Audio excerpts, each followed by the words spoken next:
Doing a great job. Yeah, Thank you so much for sobrang. doing a great job. And dito po natin makikita na si Dave, Nagkape. kakapunta lang sa bahay, nagkape. Charing. Charing lang. So, ayan, dito yung cabinet ng editor. Syempre, dito din kasi siya natutulog kapag nag-edit po yatan niya. And Sobrang itong comfy bed naman. na to, ay itong couch na to, akala nyo basta couch lang Yes. siya.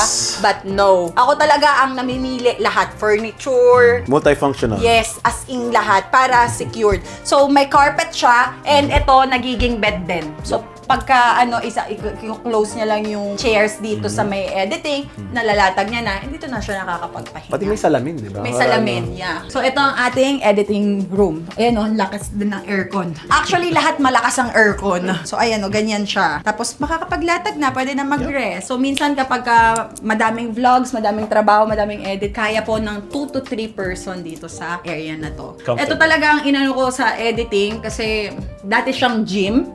And sabi ko, editing room ang bagay dito. Pati din Mas yung importante color. naman Yes. siguro yung editing room compared sa gym dito. Mas importante sa akin kasi pwede naman tayo mag-yoga mat na lang eh. Pero editing room is essentials for Pero me. mahal ko, nag-compromise ka naman. Pag-usapan natin, may kita natin yung mamaya. Alin? Nag-compromise ka eh. Sa ano? Halika Sa na, ano? halika na. Ah. So ito na, Well, ipapakita compromise na naman. natin yung area naman ni Daddy Ray.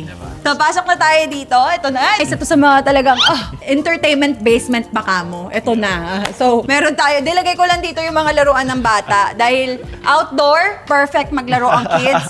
Merong motor si Bia, Barbie motor. Si Lucas din, a big Ducati yan. And meron din dun kasi sa panglalaki, may trampoline sila. Pero papalitan ko yung trampoline nila soon. Kasi dapat yung trampoline nila yung talagang malaki, yung nakakapasok yung malalaking tao.